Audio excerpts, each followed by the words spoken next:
Si je raconte ce qui s'est passé ce matin d'octobre 2009, peut-être que vous ne me verrez plus jamais de la même façon. Quand j'ai vu ces 2 lignes rouges sur le test de pharmacie, tout mon corps a commencé à trembler d'une manière que je n'avais jamais ressentie auparavant. Mes jambes ont faibli, j'ai dû m'accrocher au lavabo de la salle de bain pour ne pas m'effondrer. Mon cœur battait si vite que j'ai pensé faire une crise cardiaque, là même, seule, enfermée dans cette petite salle de bain pendant que le silence de la maison m'étouffait. Vous connaissez cette sensation où toute votre vie s'effondre en quelques secondes? Où tout ce que vous avez construit, toute la respectabilité que vous avez mis des années à gagner, se brise comme un verre tombant au sol. C'est exactement ce que j'ai ressenti. Parce qu'à 67 ans, veuve depuis 4 ans, grand-mère de 7 petits-enfants, j'étais enceinte. Enceinte d'un jeune homme qui avait 48 ans de moins que moi. Enceinte du meilleur ami de mon petit-fils. Et le pire de tout, enceinte parce que je l'avais voulu, parce que je l'avais permis, parce que j'avais commis l'erreur la plus stupide qu'une femme de mon âge puisse commettre. Bonjour mes chers, je m'appelle Élise, mais tout le monde ici à Brazzaville me connaît comme Maman Élise. J'ai aujourd'hui 83 ans. Je suis née en 1942 dans un petit village du nord du Congo appelé Imfondo, à une époque où notre pays vivait encore les échos de la Seconde Guerre mondiale et où la vie était très différente de celle que nous connaissons aujourd'hui. Je suis venue vivre à Brazzaville en 1973, quand mon défunt mari Pascal a obtenu un meilleur emploi dans une usine de transformation du bois qui payait un salaire que nous n'avions jamais vu de notre vie. Aujourd'hui, je veux partager avec vous une histoire que j'ai gardée enfermée au fond de mon cœur pendant plus de 15 ans. Une histoire qui me remplit encore de honte, qui me fait baisser la tête quand je rencontre certaines personnes dans la rue, qui me fait me réveiller au milieu de la nuit en sueur et demander pardon à Dieu pour tout ce que j'ai fait. Mais c'est une histoire qui doit être racontée, parce que je sais qu'il y a d'autres femmes qui vivent des situations similaires, qui se sentent perdues, seules, jugées par le monde entier, pensant qu'elles sont les seules à avoir commis une si grande erreur. Avant de commencer, je voudrais vous demander d'où me regardez-vous?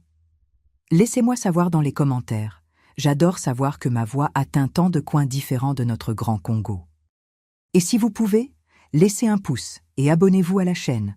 Cela aide beaucoup cette vieille femme à continuer à raconter ses histoires, aussi douloureuses soient-elles à revivre. Pour que vous compreniez comment j'en suis arrivée à cette situation, je dois remonter loin dans le passé et vous raconter comment était ma vie avant que tout ne s'effondre. Je suis née en avril 1942, en pleine Seconde Guerre mondiale, fille de paysans pauvres qui savaient à peine signer leur propre nom. Mon père, Léonard, travaillait dans les champs du lever au coucher du soleil, plantant du manioc, des arachides, des bananes, tout ce qui pouvait être vendu au marché et mettre de la nourriture sur la table. Ma mère Joséphine s'occupait de la maison, lavait les vêtements dans la rivière, cuisinait sur un feu de bois, élevait les poules dans la cour. Nous étions 7 frères et sœurs. J'étais la 3e fille, grandissant dans cette pauvreté digne des villages où il n'y avait aucun luxe, mais où l'essentiel ne manquait pas. Nous nous baignions dans une bassine, utilisions des lampes à pétrole pour éclairer la maison la nuit, allions chercher de l'eau au puits, qui se trouvait à environ 200 mètres de la maison. Quand il pleuvait fort, le chemin de terre devenait un bourbier impossible à traverser, et nous restions des jours sans pouvoir aller nulle part. J'ai étudié seulement jusqu'à la 3e année du primaire parce que mon père disait qu'une fille n'avait pas besoin d'études, que le destin d'une femme était de se marier, d'avoir des enfants, de s'occuper de la maison. À 10 ans, j'aidais déjà ma mère en tout. Je lavais les vêtements, balayais la cour, cherchais du bois dans la brousse, râpais le manioc pour faire du foufou. Je passais toute la journée à travailler, mes mains étaient calleuses, mes ongles toujours sales de terre, mon corps fatigué avant même que le soleil ne se couche. Mais c'était ainsi que tout le monde vivait à cette époque, personne ne se plaignait parce que nous ne connaissions rien de différent. Nous pensions que la vie était comme ça, travailler dur, se marier jeune, avoir des enfants, vieillir en s'occupant des petits-enfants. L'idée qu'il puisse exister autre chose ne nous traversait même pas l'esprit. J'ai rencontré Pascal en 1961, quand je venais d'avoir 19 ans. Il est apparu à Imfondo, venant de Wesso, il avait 22 ans, était mécanicien, travaillait à réparer des camions dans un garage du centre du village. Grand, mince, cheveux noirs et lisses peignés avec de la brillantine, il portait un pantalon en toile et une chemise toujours bien repassée. Il avait une façon sérieuse d'être, parlait peu, mais quand il souriait, il avait une fossette sur la joue gauche qui faisait bondir mon cœur.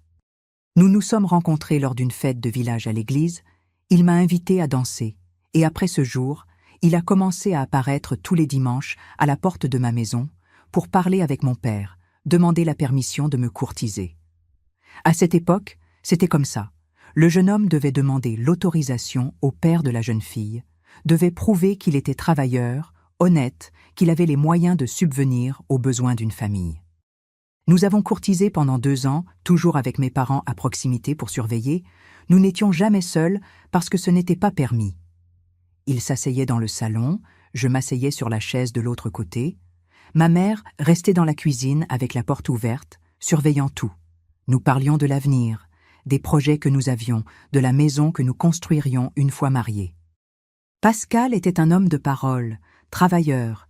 Il ne buvait pas, ne fumait pas, allait à la messe tous les dimanches. Mon père a approuvé notre relation dès le début, disant qu'il avait trouvé un bon parti pour moi, un homme qui me donnerait une vie digne. Et en mars 1964, 2 mois avant que j'aie 22 ans, nous nous sommes mariés à l'église principale d'Imfondo. C'était une fête simple, avec peu d'invités, un gâteau fait maison par ma mère, des sandwichs, des sodas. Ma robe de mariée était empruntée à ma cousine Angèle. Elle s'était mariée l'année précédente et m'avait prêté la robe qui était un peu large pour moi car elle était plus ronde. Mais j'étais heureuse, je me sentais la femme la plus chanceuse du monde d'avoir trouvé un mari aussi bon que Pascal. Nous sommes allés vivre dans une petite maison louée de 2 pièces à l'arrière de la maison d'une veuve. Elle était petite, simple, mais elle était à nous. Je nettoyais cette maison jusqu'à ce qu'elle brille, lavais les vêtements de Pascal chaque semaine, repassais et empesais ses chemises avec soin, cuisinais les plats qu'il aimait. Il partait tôt pour travailler au garage, revenait en fin d'après-midi fatigué, les mains sales de graisse, sentant l'huile de moteur. Il prenait une douche, dînait ce que j'avais préparé, puis s'asseyait sur la véranda pour fumer une cigarette avant de dormir. C'était une routine simple mais bonne. Nous étions heureux dans ce petit monde que nous avions construit ensemble. En janvier 1965, 10 mois après notre mariage, notre premier fils est né. Nous lui avons donné le nom de François, en hommage au grand-père paternel de Pascal qui était déjà décédé. Ce fut un accouchement difficile, long, douloureux. J'ai énormément souffert sur ce lit de l'hôpital public. Mais quand ils ont placé ce petit bébé dans mes bras, avec ses yeux fermés et ses petits doigts agrippés à mon doigt, j'ai oublié toute la douleur. J'ai pleuré d'émotion, de gratitude, d'amour pour cette petite créature qui était sortie de moi. 3 ans plus tard, en juin 1968, Solange est née. Une belle fille, potelée, avec de petites boucles châtains et les yeux clairs comme ceux de son père. Pascal pouvait à peine contenir sa joie quand il a vu que c'était une fille.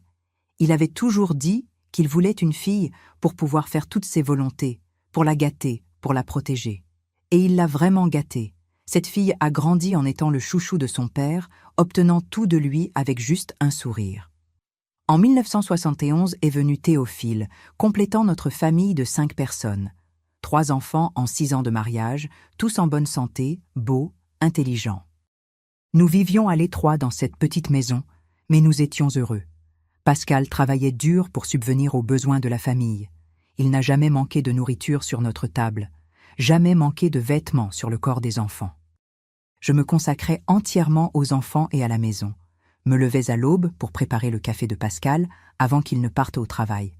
Passais la journée à m'occuper des enfants, à nettoyer, à cuisiner, à laver les vêtements. Et quand je me couchais le soir, j'étais épuisée mais comblée. C'est en 1973 qu'est venu le grand changement dans notre vie.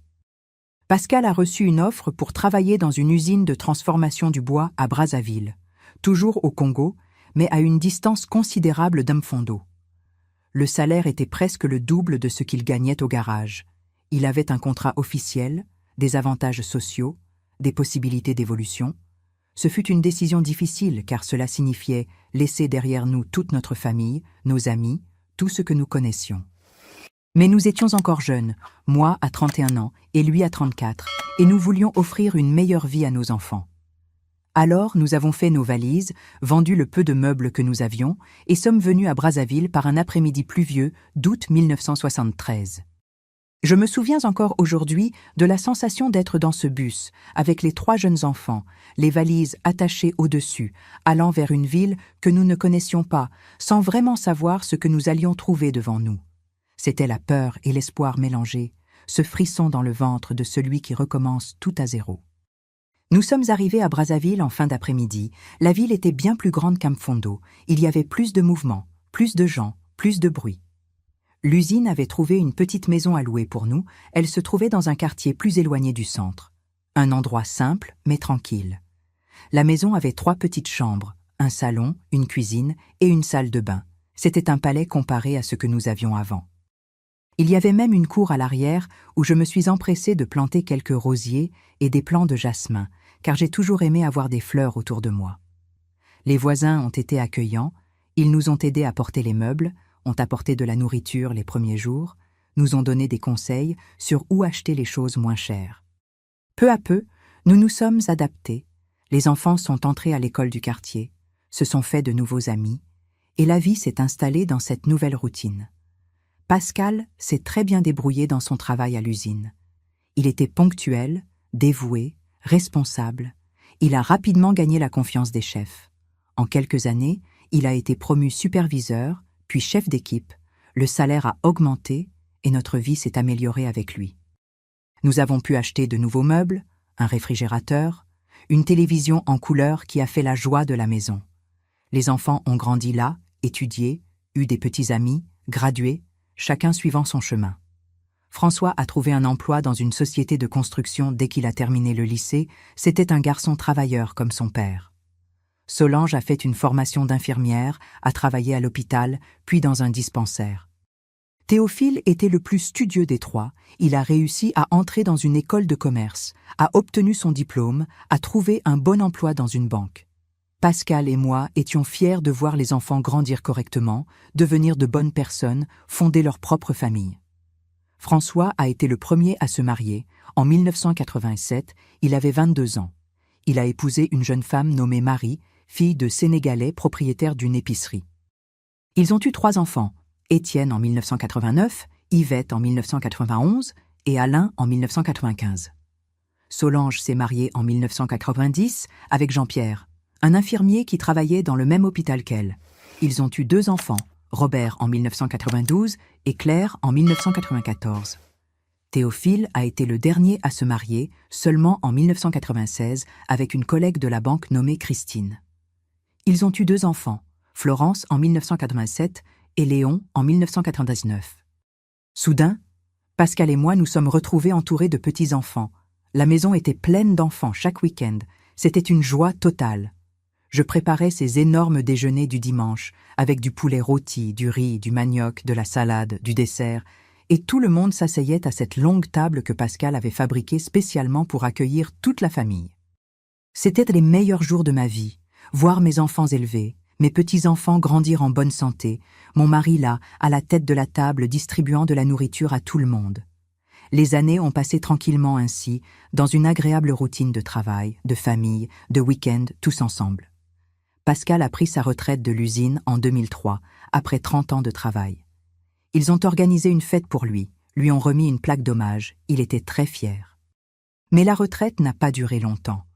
En mars 2005, un lundi matin, il s'est préparé pour aller régler quelques affaires à la banque du centre-ville. Il est sorti de la maison très tôt, m'a embrassé sur le front comme il le faisait tous les jours, m'a dit qu'il reviendrait pour le déjeuner. Mais il n'est pas revenu. J'ai reçu un appel de l'hôpital en milieu de matinée disant qu'il s'était senti mal dans la rue, qu'il s'était évanoui sur le trottoir devant la banque, que quand l'ambulance est arrivée, il était déjà sans vie. Crise cardiaque foudroyante, ont dit les médecins. Il n'y avait pas eu le temps pour quoi que ce soit, il n'y avait aucun moyen de l'éviter. Son cœur avait simplement cessé de battre là dans la rue, en milieu de matinée, pendant que j'étais à la maison en train d'assaisonner la viande pour le déjeuner sans imaginer que je ne reverrais jamais plus mon mari vivant. Le monde s'est effondré ce jour-là. Nous avions été mariés pendant 41 ans, depuis que j'avais 22 ans et lui 25. C'était 4 décennies de vie partagée, de lits partagés, de tables partagées, de tout partagé. Comment allait être la vie seule après tant de temps? Comment allait être de dormir dans ce grand lit sans sentir sa chaleur à côté? Comment allait être de faire à manger juste pour moi? Comment allait être de se réveiller le matin sans avoir personne à qui dire bonjour? Je suis entrée dans une profonde tristesse après sa mort. J'ai beaucoup maigri, je mangeais à peine. Je passais mes journées à pleurer assise dans le fauteuil du salon, à regarder les vieilles photos. Mes enfants étaient inquiets. Ils venaient me voir souvent, essayaient de me remonter le moral, me sortaient de la maison pour me promener, mais rien n'y faisait. J'étais vide à l'intérieur, sans envie de vivre, sans goût pour rien. La maison qui était autrefois pleine de gens, pleine de bruit, pleine de vie, n'était maintenant que silence. Un silence lourd, dense, qui semblait coller au mur et ne jamais partir. Les 2 premières années après être devenue veuve, je pouvais à peine fonctionner correctement. Je me réveillais au milieu de la nuit en cherchant Pascal dans le lit, tendais le bras de son côté et ne trouvais que le vide. Je préparais le petit déjeuner pour 2 personnes par pure habitude, mettais 2 tasses sur la table, 2 cuillères, 2 assiettes, et ce n'est qu'au moment de m'asseoir que je me rappelais que j'étais seule. J'attendais qu'il rentre du travail en fin d'après-midi, tout en sachant qu'il ne rentrerait plus jamais. La solitude était quelque chose de physique, ça faisait mal dans le corps, ça serrait la poitrine, ça coupait le souffle. Il y a des gens qui disent que la solitude ne tue pas, mais je ne suis pas d'accord. La solitude tue petit à petit, elle ronge la personne de l'intérieur jusqu'à ce qu'il ne reste plus rien. Mes enfants venaient me rendre visite, bien sûr, surtout Solange, qui a toujours été plus attachée à moi. Mais chacun avait sa vie bien remplie, ses préoccupations, ses problèmes. François travaillait trop dans la société de construction, il était toujours stressé, toujours fatigué. Solange avait ses quarts à l'hôpital, rentrait à la maison épuisée et devait encore s'occuper des enfants, de son mari, de sa maison. Théophile voyageait beaucoup pour la banque, passait plus de temps sur la route qu'à la maison. Je comprenais qu'ils ne pouvaient pas être avec moi tout le temps, je ne leur demandais pas d'être présents, mais j'avoue que de nombreux soirs, j'ai pleuré seule dans cette grande maison, regrettant d'avoir quelqu'un à qui parler, quelqu'un avec qui partager le dîner, quelqu'un pour simplement être là à côté de moi sur le canapé en regardant la télévision. C'est en 2007, 2 ans après la mort de Pascal, que François a suggéré que je loue une des chambres de la maison à un étudiant ou à un travailleur qui aurait besoin d'un endroit où vivre.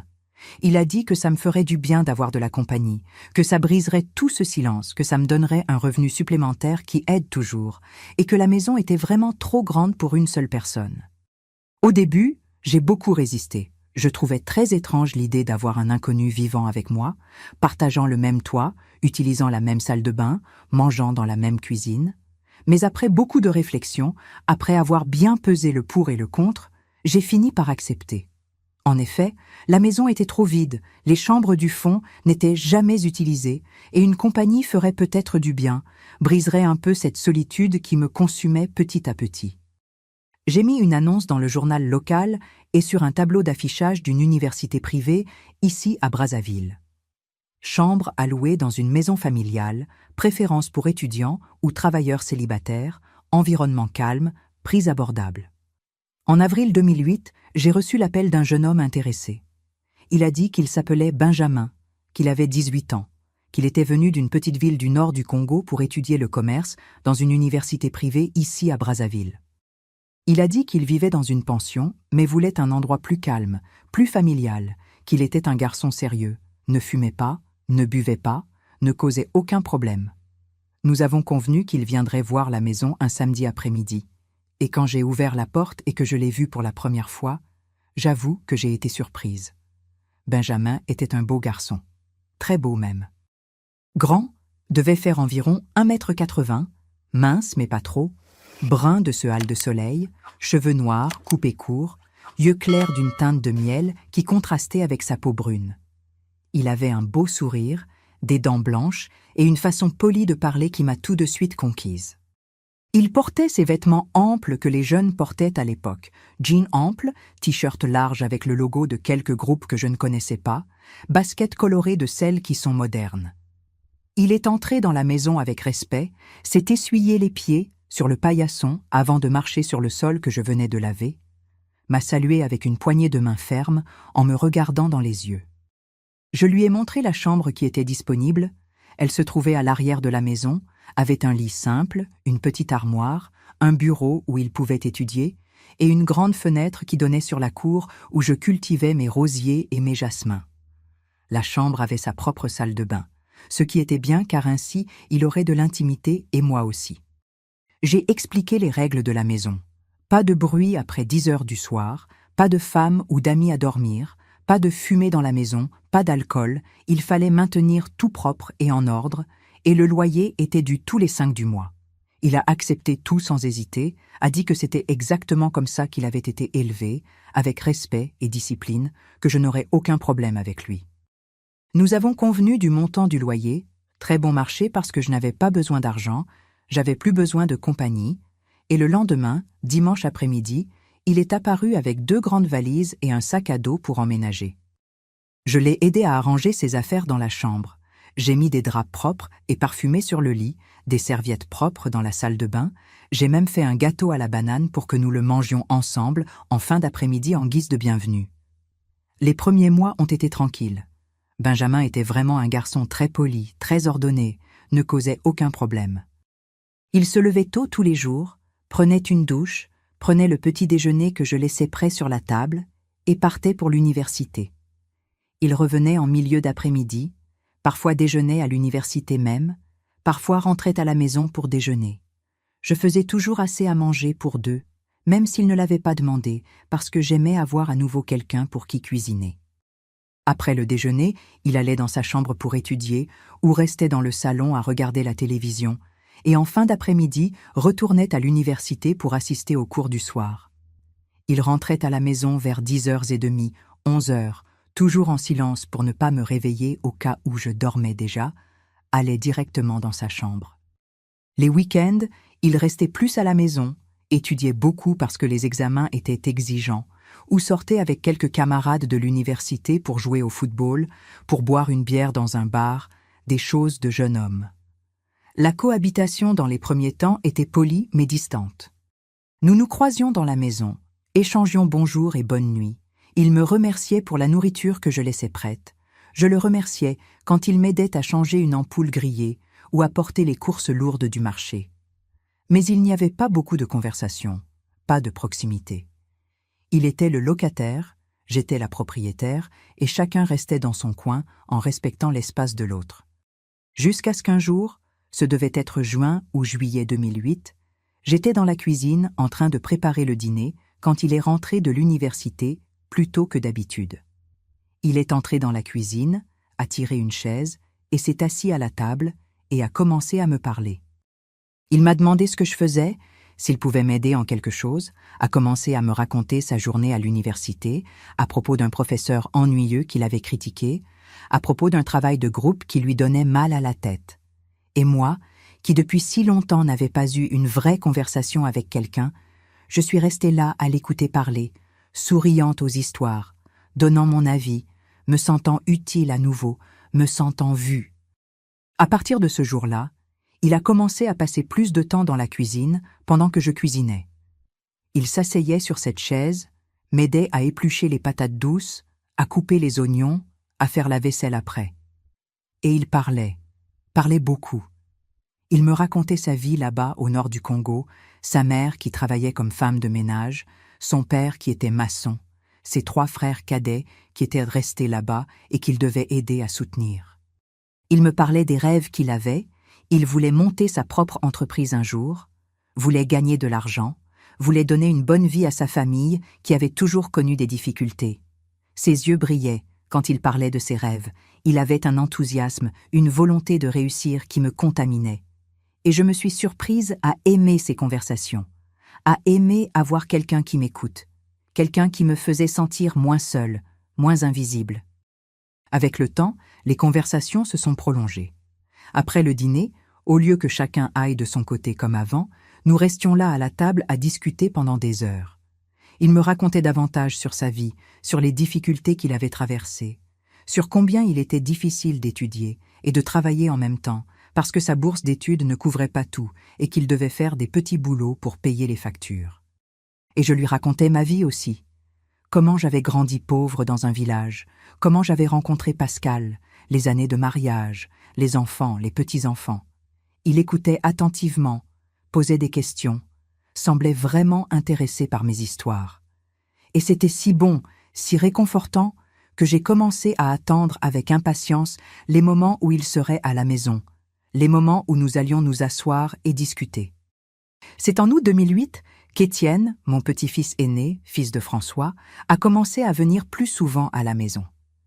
Il avait 19 ans à l'époque, venait de trouver un emploi dans un magasin de matériaux de construction près du centre-ville, était enthousiaste pour son premier emploi avec un contrat officiel. C'était un beau garçon, grand comme son père, avec un caractère bavard, communicatif, plein d'énergie. Il passait à la maison de temps en temps avant d'aller travailler pour prendre un café, manger un morceau de gâteau, me faire un câlin et voir sa grand-mère. C'est lors d'une de ses visites qu'il a rencontré Benjamin, qui était dans le salon en train de regarder la télévision avant d'aller à l'université. Je les ai présentés, j'ai expliqué que Benjamin vivait là depuis quelques mois, qu'il était étudiant, que c'était un garçon sérieux et travailleur. Ils se sont salués, ont échangé quelques mots, et j'ai tout de suite remarqué qu'ils s'entendaient bien. Ils avaient pratiquement le même âge, des goûts similaires, et bientôt ils discutaient avec animation de football, de musique, des bars de la ville. À partir de ce jour-là, Étienne a commencé à venir plus fréquemment à la maison, et il restait toujours là à discuter avec Benjamin. Ils sont devenus amis très rapidement, de ce genre d'amitié instantanée qui semble exister depuis des années. Ils ont commencé à sortir ensemble, jouer au football sur le terrain qui se trouvait à quelques pâtés de maison, aller dans des petits bars pour voir des matchs de football, sortir danser en boîte de nuit de temps en temps. J'étais heureuse de les voir là dans le salon, riant, parlant fort, jouant aux jeux vidéo, écoutant de la musique. La maison avait retrouvé la vie, retrouvé du bruit, retrouvé ce mouvement agréable de jeunes gens autour. Cela me faisait oublier que j'étais une veuve de 66 ans vivant seule. Cela me faisait sentir que je faisais à nouveau partie de quelque chose, que j'avais un but, que j'étais importante dans la vie de quelqu'un. Et c'est exactement à cette période que j'ai commencé à remarquer que quelque chose changeait en moi par rapport à Benjamin. J'ai commencé à remarquer des choses que je ne remarquais pas avant. La façon dont il souriait, comment ses yeux clairs brillaient quand il racontait une histoire drôle. La façon dont il passait sa main dans ses cheveux quand il était pensif. La façon dont les muscles de son bras étaient définis quand il portait les sacs de course du marché pour moi.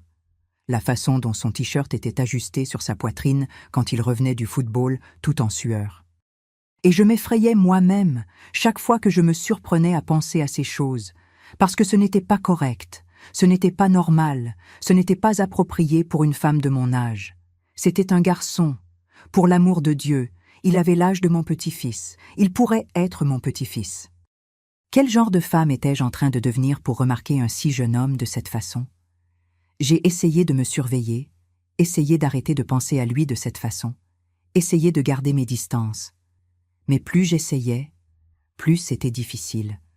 Parce qu'il était là tout le temps, vivant dans ma maison, s'asseyant à ma table pour manger, parlant avec moi tous les soirs, me faisant rire, me faisant me sentir vivante à nouveau. Et il n'aidait en rien, car il était trop affectueux avec moi. Il me faisait un câlin quand il rentrait à la maison, m'appelait « chère maman Élise », complimentait ma cuisine en disant que je cuisinais mieux que sa mère, m'aidait pour tout sans que je le demande, restait là à côté de moi sur le canapé, à regarder des feuilletons avec moi, me tenant compagnie. Et moi, pauvre de moi, je m'attachais de plus en plus, je développais une dépendance à cette présence, à cette attention, à cette affection que je ne recevais de personne depuis si longtemps. Mes enfants venaient me voir de temps en temps, mais c'était toujours pressé, toujours rapide, toujours avec cet air de devoir accompli. Benjamin, lui, était là tous les jours, me donnant une vraie attention, m'écoutant vraiment, me faisant sentir que j'importais. C'est une nuit de septembre 2008 que tout a changé. Étienne était venu dîner à la maison, comme il le faisait de temps en temps, et il est resté là dans le salon avec Benjamin à jouer aux jeux vidéo jusqu'à environ 10h30 du soir. Quand il est parti, parce qu'il devait se lever tôt le lendemain pour travailler, Benjamin est resté là dans le salon à regarder un film à la télévision. J'étais dans la cuisine à faire la vaisselle du dîner, à ranger les choses, à nettoyer la cuisinière, cette routine de tous les jours. Soudain, j'ai entendu sa voix derrière moi me demandant si je voulais de l'aide. Je me suis retournée et je me suis retrouvée face à lui, debout à la porte de la cuisine, tenant 2 bouteilles de bière dans sa main et souriant de cette façon qui faisait bondir mon cœur. Il a dit qu'il avait acheté les bières sur le chemin du retour de l'université, qu'il voulait prendre une bière fraîche pour se détendre, et que ce serait beaucoup plus agréable si je lui tenais compagnie. J'ai dit que je ne buvais pas, que je n'avais pas l'habitude de boire de la bière, que j'allais finir par me sentir mal. Mais il a insisté, disant que c'était juste que ça ne ferait pas de mal, que je méritais de me détendre un peu après avoir passé toute la journée à m'occuper de tout. Et je ne sais pas pourquoi. Ce soir-là, j'ai accepté. Peut-être à cause de la solitude, peut-être par envie d'avoir quelqu'un avec qui parler, peut-être par une impulsion stupide que je n'ai pas su contrôler. Je me suis assise là à la table de la cuisine avec lui, il a ouvert les 2 bouteilles avec cette ouvre-bouteille murale que Pascal avait installée des années auparavant, et nous avons commencé à boire et à discuter. La bière était fraîche, je n'étais pas habituée au goût amer, mais après la 2e gorgée, c'est devenu plus facile, et la conversation a coulé d'une manière qu'elle n'avait jamais coulé auparavant. Il m'a raconté des choses qu'il n'avait jamais racontées, sur la façon dont il se sentait seul à Brazzaville, même entouré de gens à l'université, sur combien sa famille lui manquait là-bas au nord, sur combien il avait peur de ne pas réussir dans la vie, de décevoir ses parents qui avaient fait tant de sacrifices pour qu'il puisse étudier. Et je me suis ouverte aussi, j'ai raconté des choses que j'avais gardées pour moi pendant des années. J'ai parlé de la solitude qui me consumait après la mort de Pascal, de la façon dont je me sentais invisible pour mes enfants, de la peur que j'avais de vieillir et de tomber malade et de devenir un fardeau pour tout le monde. J'ai parlé de la façon dont je me sentais inutile, sans but, comme si ma vie s'était terminée avec Pascal et que maintenant j'étais juste là à occuper de l'espace, attendant que la mort vienne. Et lui, au lieu d'être gêné par toute cette confession, au lieu de changer de sujet ou de sortir de là avec une excuse quelconque, a pris ma main. Il a pris ma main ridée, pleine de taches de vieillesse, et l'a serrée fort. Il a dit que je n'étais pas invisible, qu'il me voyait tous les jours, que j'étais l'une des personnes les plus spéciales qu'il ait rencontrées dans sa vie. Il a dit que j'étais forte, courageuse, que j'avais élevé 3 enfants pratiquement seule pendant que mon mari travaillait toute la journée, que j'avais maintenu la famille unie pendant des décennies, que maintenant j'ouvrais ma maison à un étranger et le traitais comme s'il était de la famille. Il a dit que j'étais belle, que j'avais un joli sourire, que j'avais une façon d'être qui l'apaisait, qui le faisait se sentir chez lui, même loin de chez lui. Belle. Il m'avait appelée Belle. Cela faisait des années, tant d'années que je ne pouvais même plus me souvenir, que personne ne m'avait appelée Belle. Pascal avait arrêté de me faire des compliments environ 20 ans avant de mourir. Il était tellement habitué à moi qu'il ne remarquait plus rien. Mes enfants ne disaient jamais rien sur mon apparence. Pour eux, j'étais juste la mère, la vieille, celle qui avait toujours été là. Mais voilà ce garçon de 18 ans qui me regardait d'une façon dont je n'avais pas été regardée depuis des décennies, me disant des choses que je n'avais pas entendues depuis des décennies, me faisant ressentir des choses que je n'avais pas ressenties depuis des décennies. Et ce fut ma perte. Je ne sais pas exactement comment c'est arrivé. Je sais que nous étions assis là à la table de la cuisine, lui tenant ma main, me regardant de cette façon intense, et soudain, il s'est approché. Il s'est levé de sa chaise, est venu près de moi, a tenu mon visage avec ses 2 mains et m'a embrassée. Il m'a embrassée d'une façon dont je n'avais pas été embrassée depuis des années, depuis bien avant la mort de Pascal, parce que ces baisers étaient redevenus juste ces petits baisers rapides de bonjour et bonne nuit. Mais ce baiser de Benjamin était différent. C'était un vrai baiser, avec désir, avec envie, avec urgence. Et moi, qui aurais dû le repousser, qui aurais dû le gifler et l'envoyer dans sa chambre, qui aurais dû le mettre dehors sur le champ, j'ai simplement fermé les yeux et j'ai répondu. J'ai embrassé ce garçon en retour, j'ai agrippé sa chemise, je l'ai tiré plus près. J'ai laissé toute cette solitude, tout ce manque, toute cette faim d'affection parler plus fort que la raison. Ce qui s'est passé ensuite a été rapide et désespéré. Là même dans la cuisine, sur la table où je servais à manger à mes petits-enfants, où je faisais des gâteaux pour les anniversaires de la famille, où j'avais préparé des milliers de repas pendant toutes ces années, j'ai eu des relations avec Benjamin. C'était maladroit, c'était étrange, c'était douloureux parce que mon corps n'était plus le même que quand j'étais jeune. Mais en même temps, c'était libérateur, c'était revigorant, c'était comme si j'étais revenu à l'existence après des années à n'être qu'une ombre. Quand c'était fini, quand la raison est revenue, quand j'ai regardé autour et réalisé ce que je venais de faire, la panique est venue comme une vague. Je me suis levée si vite que j'ai failli tomber. J'ai arrangé mes vêtements en tremblant de tout mon corps. Je ne pouvais même pas le regarder. J'ai dit que c'était une terrible erreur, que ça ne devait jamais plus se reproduire, qu'on devait oublier que c'était arrivé. Il a essayé de dire quelque chose, a essayé de me retenir, mais je courais déjà vers ma chambre, fermant la porte à clé, me jetant sur le lit et pleurant jusqu'à ce qu'il n'y ait plus de larmes. J'ai passé toute la nuit éveillée, regardant le plafond, me maudissant, me détestant, demandant à Dieu ce qui m'avait pris. J'avais 66 ans, j'étais grand-mère de 7 petits-enfants, j'étais veuve d'un homme bon qui m'avait respecté toute sa vie, et je venais de trahir sa mémoire de la pire façon possible. Je m'étais couchée avec un garçon de 18 ans, un garçon qui vivait dans ma maison, qui était ami avec mon petit-fils, qui me faisait confiance. Quel genre de femme étais-je? Quel genre de monstre étais-je devenue? Comment pourrais-je regarder mes enfants en face après cela? Comment pourrais-je regarder Étienne en face en sachant que j'avais couché avec son meilleur ami? Les jours suivants, j'ai essayé d'éviter Benjamin autant que possible. Je me levais très tôt, avant qu'il ne se lève, et je sortais de la maison pour aller marcher dans le parc, prendre un café dans une boulangerie, tuer le temps. Je ne rentrais que le soir, quand j'étais sûre qu'il serait déjà dans sa chambre à étudier ou qu'il serait déjà parti à l'université. Je laissais de la nourriture prête dans le réfrigérateur pour qu'il la réchauffe, mais je ne mangeais pas avec lui. Je ne restais pas dans la même pièce que lui. J'arrivais à peine à respirer correctement quand j'étais à la maison. Je vivais avec le cœur qui battait la chamade, avec la peur qu'il vienne me parler, qu'il veuille discuter de ce qui s'était passé. Parce que je n'avais pas le courage de discuter. Je n'avais même pas le courage de le regarder sans sentir cette terrible honte monter de mon estomac. Mais il n'abandonnait pas. Il frappait à la porte de ma chambre au milieu de la nuit. Quand il pensait que je dormais, appelait mon nom doucement, disait que nous devions parler. Il laissait de petits mots écrits sous la porte, disant que ce qui s'était passé n'avait pas été une erreur, que c'était spécial, qu'il avait aimé, qu'il voulait que ça se reproduise. Il m'envoyait des messages sur mon téléphone portable, même en sachant que je savais à peine utiliser cet appareil que Solange m'avait donné. Et chaque mot, chaque message, chaque fois qu'il frappait à la porte, c'était comme un coup de couteau dans ma poitrine. Parce qu'en même temps que je mourais de honte, en même temps que je savais que c'était mal à tous les niveaux possibles, une partie de moi voulait que ça se reproduise. Une partie idiote, égoïste, en manque d'affection en moi, voulait ressentir tout cela à nouveau, voulait être désirée à nouveau, voulait être touchée à nouveau.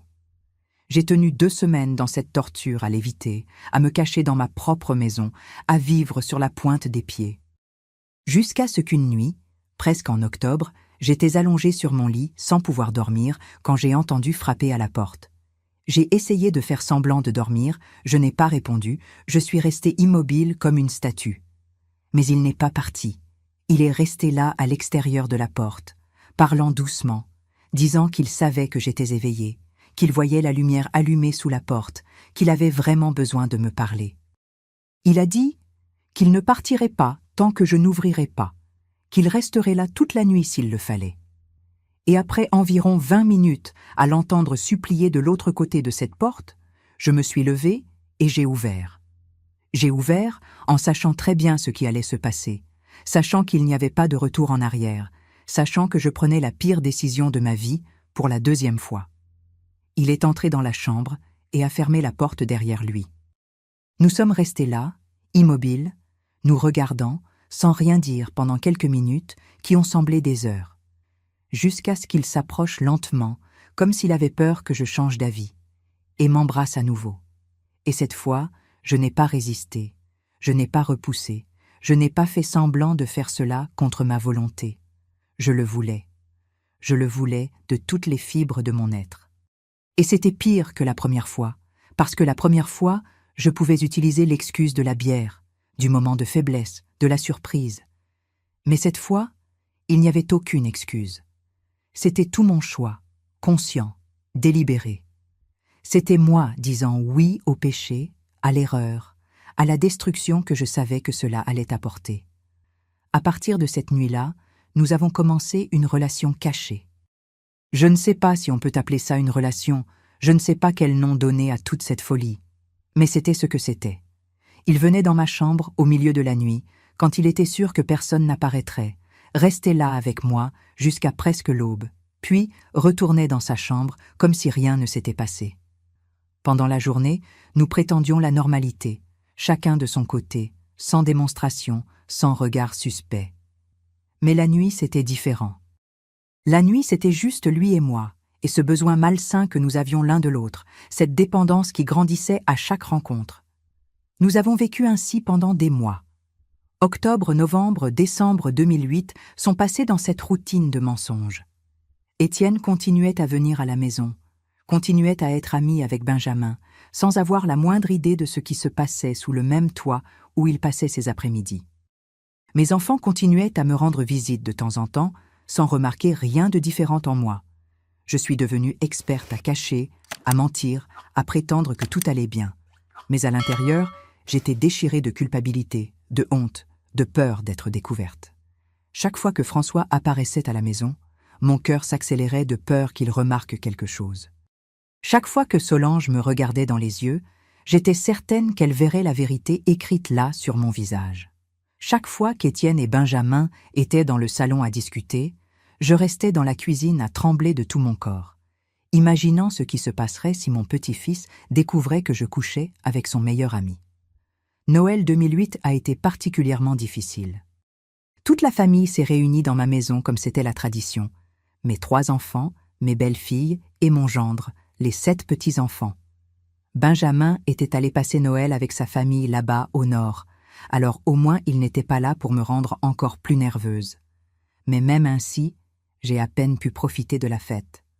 Je pensais à ce que j'avais fait dans cette maison, dans les chambres où mes petits-enfants jouaient, dans la cuisine où j'avais trahi tout ce en quoi je croyais.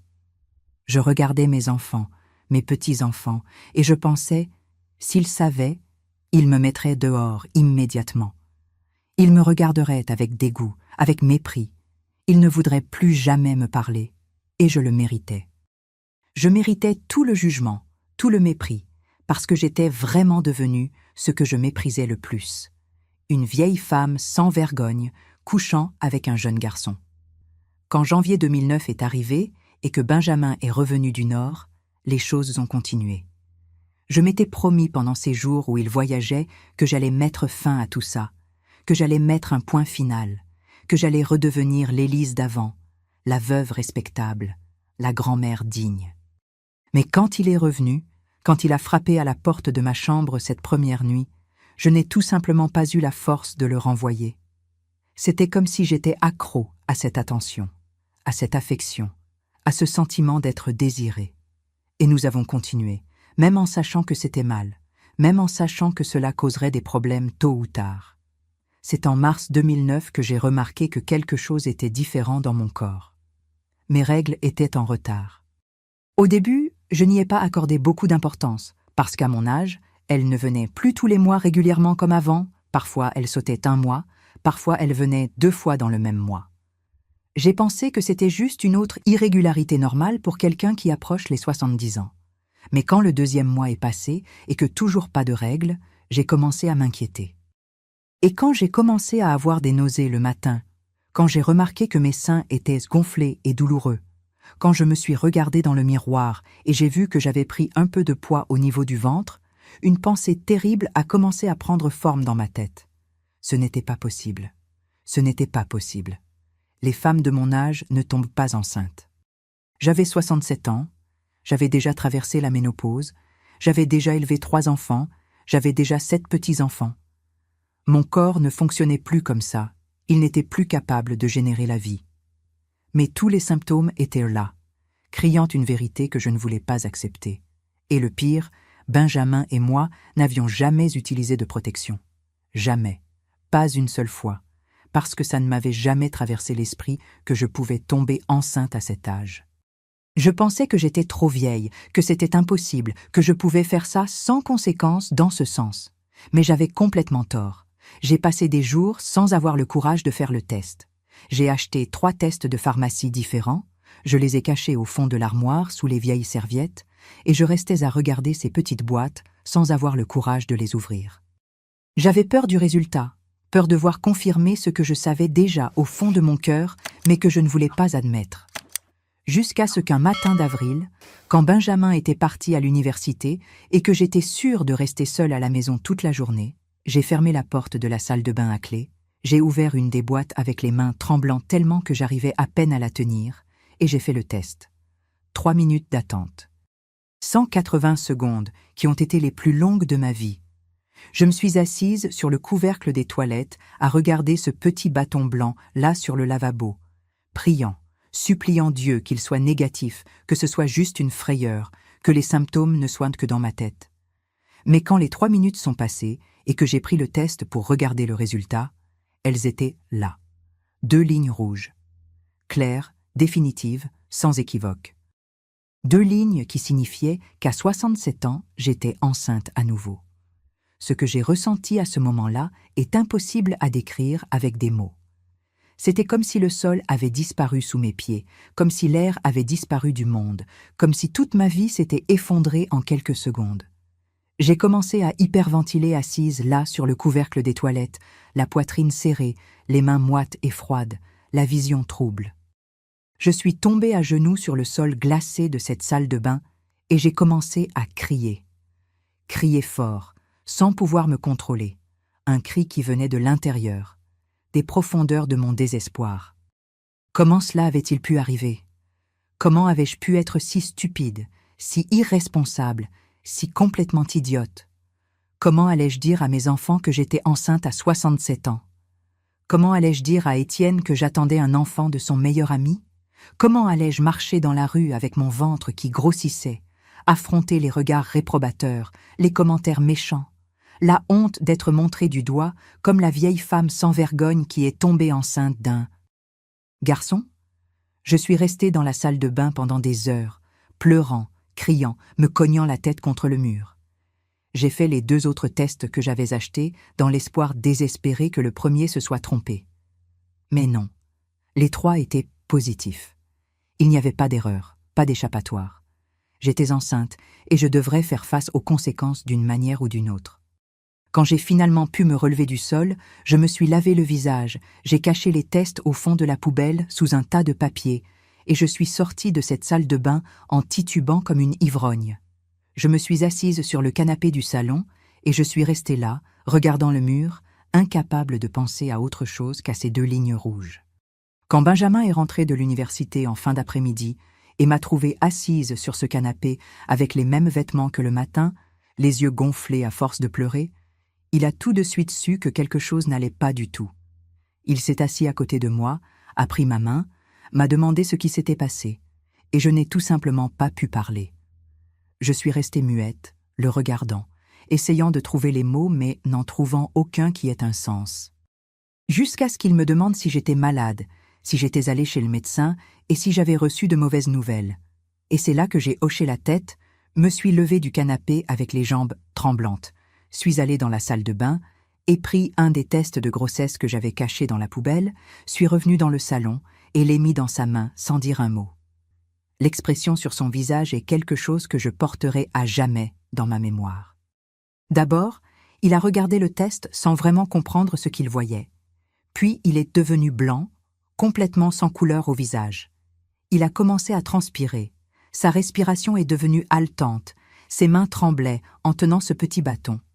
Il m'a regardé, puis le test, puis moi à nouveau, comme s'il attendait que je lui dise que c'était une blague, que ce n'était pas possible, que les femmes de 67 ans ne tombaient pas enceintes. Mais je n'ai rien dit. Je suis juste restée là debout, les bras tombant le long du corps, attendant sa réaction, attendant qu'il s'enfuit en courant, attendant qu'il me crie dessus, attendant que le monde finisse enfin. Il s'est assis par terre. Il s'est simplement effondré là, sur le sol du salon, tenant toujours le test, regardant cet objet comme s'il s'agissait d'un artefact extraterrestre qu'il n'arrivait pas à comprendre. Nous sommes restés en silence pendant longtemps, tous les deux là, lui par terre, et moi debout au milieu du salon, incapable de parler, incapable de penser, incapable d'accepter ce qui se passait. Jusqu'à ce qu'il demande finalement, d'une voix tremblante, « Tu es sûr? Tu es allé chez le médecin ?» Et j'ai expliqué que non, que j'avais seulement fait le test de pharmacie, mais que j'en avais fait 3 et que les 3 étaient positifs, que tous les symptômes étaient ça, que je savais au fond que c'était vrai. Il s'est passé les mains sur le visage, s'est tiré les cheveux, a remué les jambes assis là par terre, nerveux, désespéré, totalement paniqué. Finalement, il m'a regardé et m'a demandé « Et maintenant ?» Et c'était la question que je me posais aussi depuis ce matin-là. Et maintenant? Qu'allions-nous faire? Comment allions-nous résoudre cela? Y avait-il une solution? Y avait-il une issue? Ou avions-nous creusé un trou si profond qu'il n'y avait plus moyen d'en sortir? Je me suis assise par terre à côté de lui parce que mes jambes ne me soutenaient plus et je suis restée là à regarder dans le vide, essayant de mettre de l'ordre dans mes pensées, essayant de trouver un chemin possible dans cette situation impossible. Benjamin a dit qu'il assumerait l'enfant, qu'il ne m'abandonnerait pas, que nous nous débrouillerions ensemble, qu'il trouverait un meilleur emploi, qu'il abandonnerait l'université s'il le fallait pour travailler et subvenir aux besoins du bébé. Mais je voyais dans ses yeux qu'il disait cela par obligation, par panique, pas parce qu'il y croyait vraiment. Il avait 19 ans, venait juste d'avoir son anniversaire en février.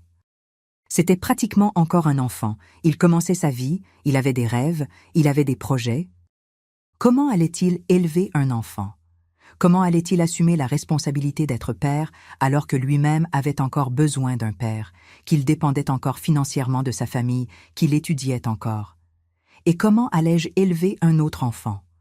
Moi qui en avais déjà élevé 3, qui avait déjà 7 petits-enfants, qui avait 67 ans, qui n'avait plus l'énergie, plus la disposition, plus la patience pour tout recommencer à nouveau. J'ai passé les semaines suivantes dans un état quasi catatonique. Je me réveillais, faisais les choses automatiquement et retournais dormir. Je n'arrivais pas à manger correctement. J'avais des nausées toute la journée, ma tension artérielle montait. J'avais des vertiges à tout moment. Et ma tête ne cessait de penser, de chercher des solutions, d'essayer de trouver une issue qui n'existait pas. J'ai pensé à ne pas avoir l'enfant. Je le jure devant Dieu, j'y ai pensé. J'ai passé des nuits entières éveillées sur l'ordinateur à rechercher des cliniques, des procédures, comment résoudre cela sans que personne n'ait besoin de le savoir. J'ai même noté des numéros de téléphone, des adresses. Mais chaque fois que je prenais le téléphone pour appeler, pour prendre rendez-vous, quelque chose en moi bloquait. C'était le poids de la religion, de l'éducation que j'avais reçue, de la culpabilité catholique qu'on m'avait inculquée depuis l'enfance. Mais c'était aussi autre chose. C'était la pensée que j'avais déjà 67 ans, que c'était probablement ma dernière chance de donner la vie, aussi absurde que soit toute cette situation.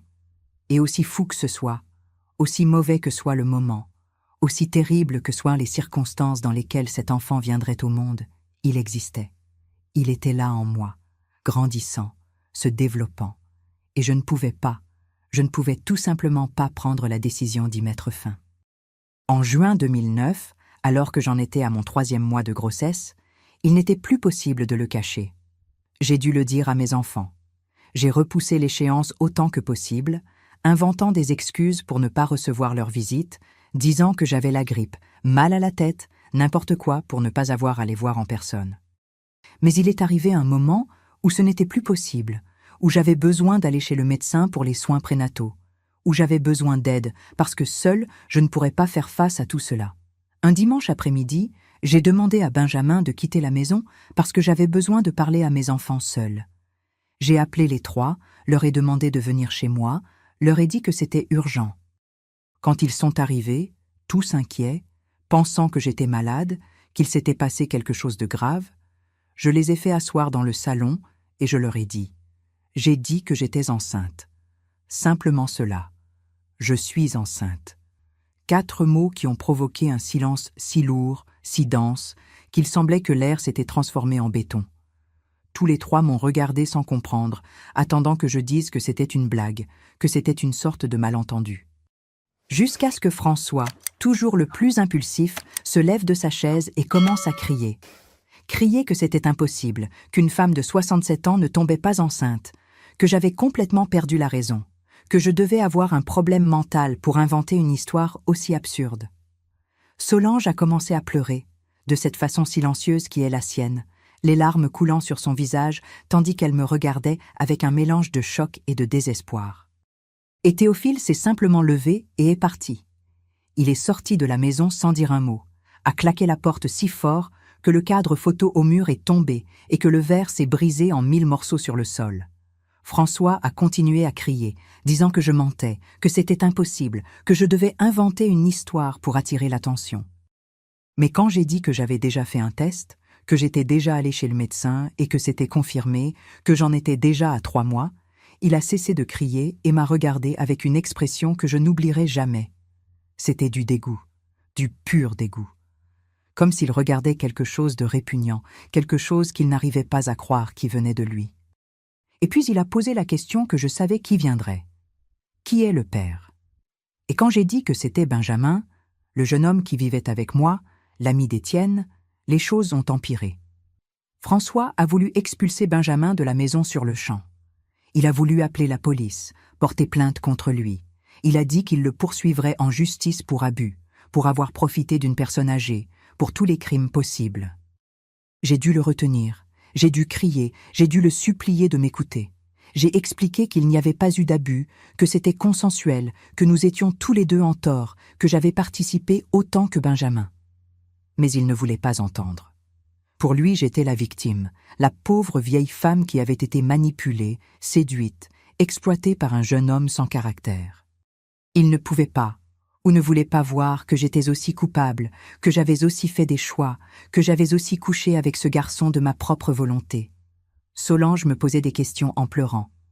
Elle m'a demandé comment c'était arrivé, pendant combien de temps ça avait duré, si j'avais utilisé une protection, comment je n'avais pas réalisé que je pouvais tomber enceinte. Et à chaque question, à chaque réponse que je donnais, elle pleurait davantage, comme si chaque mot était un coup de poignard dans son cœur. Elle avait toujours été ma fille la plus proche. Elle m'avait toujours regardée avec admiration. Elle m'avait toujours vue comme un exemple. Et me voilà, détruisant complètement l'image qu'elle avait de moi, lui montrant que j'étais une femme défaillante, faible, qui avait commis la pire erreur possible à un âge où j'aurais dû avoir plus de bon sens. Théophile n'est pas revenu ce jour-là. Il est rentré chez lui et est resté 1 semaine sans me parler. Quand il est finalement apparu, c'était seulement pour dire qu'il était déçu, qu'il n'arrivait pas à me regarder dans les yeux, qu'il avait besoin de temps pour assimiler tout cela. Mais on pouvait voir qu'il n'allait pas me pardonner de sitôt. Peut-être ne me pardonnerait-il jamais. François a aussi passé des semaines sans venir me voir, et quand il venait, c'était toujours avec ce visage fermé, cette manière sèche de quelqu'un qui faisait une énorme faveur rien qu'en mettant les pieds dans ma maison. Seule Solange a continué à venir régulièrement, mais c'était plus par obligation filiale, par pitié, que par envie. On pouvait voir dans ses yeux que j'étais tombée du piédestal où elle m'avait placée, qu'elle me voyait maintenant comme une vieille femme pathétique qui s'était impliquée avec un jeune garçon et était tombée enceinte comme une adolescente irresponsable. Le pire de tout a été quand Étienne l'a découvert. François le lui a dit. Je ne sais pas si c'était par colère, ou pour blesser quelqu'un d'autre que moi, ou parce qu'il pensait que le petit-fils avait le droit de connaître l'immoralité de sa grand-mère. Étienne est apparu chez moi un après-midi, a frappé à la porte si fort que j'ai pensé qu'il allait la démolir. Et quand j'ai ouvert, il avait le visage rouge, les yeux injectés de sang, les mains fermées en poing. Il m'a demandé si c'était vrai, si j'étais vraiment enceinte de Benjamin. Et quand j'ai confirmé, quand j'ai dit que oui, c'était vrai, il m'a regardé avec un mépris si profond que j'ai senti comme si j'avais reçu un coup de poing dans l'estomac. Il a dit que j'avais trahi sa confiance, que j'avais détruit son amitié avec Benjamin, qu'il ne pourrait jamais plus me pardonner pour cela. il a dit que j'étais dégoûtante, que j'étais une femme sans vergogne, que j'avais déshonoré la mémoire de son grand-père. Et il est parti. Il a simplement tourné le dos, et il est parti. Et depuis ce jour-là, il ne m'a plus jamais adressé la parole correctement. Benjamin a également subi les conséquences.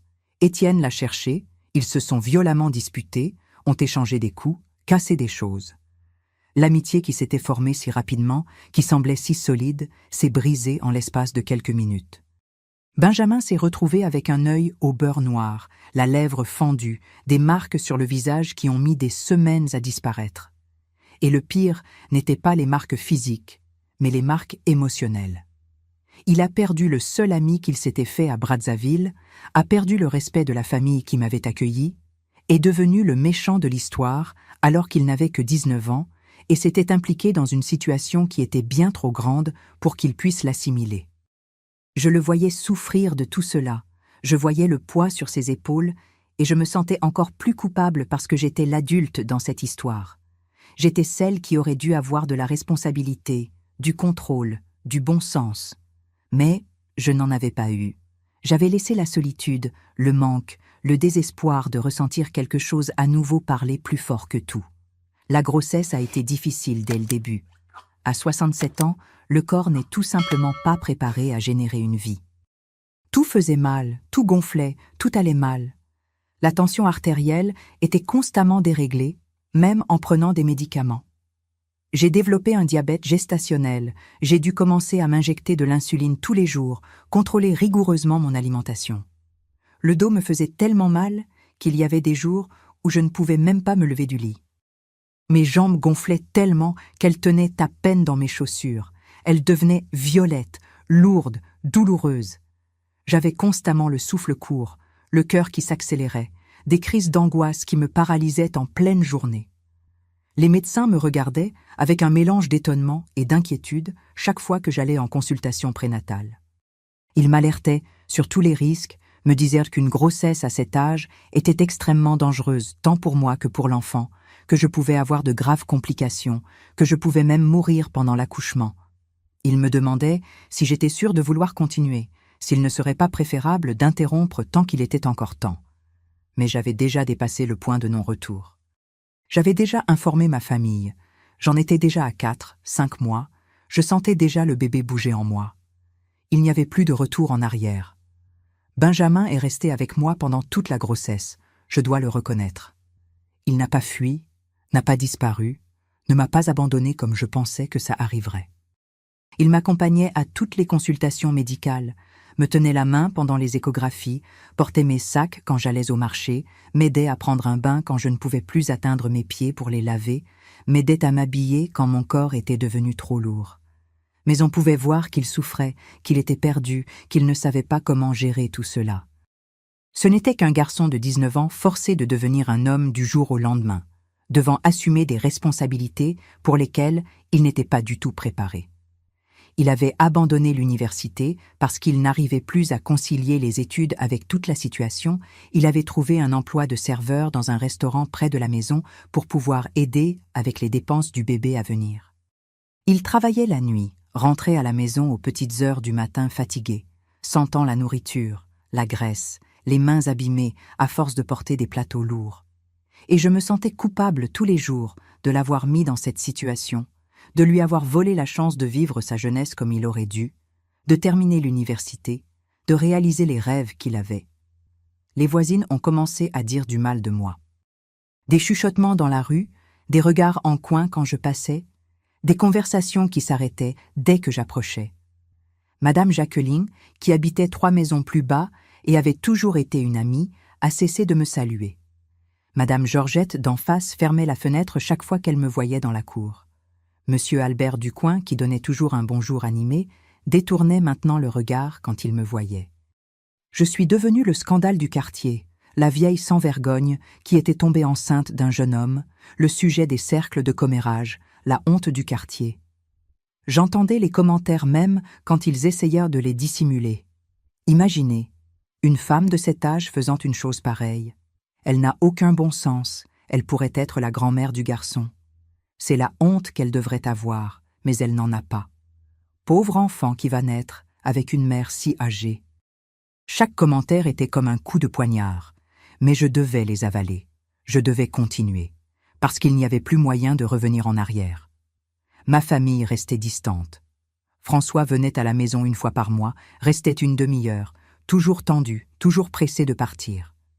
Théophile avait pratiquement disparu de ma vie. Il envoyait un message de temps en temps pour demander si j'étais en vie, mais c'était tout.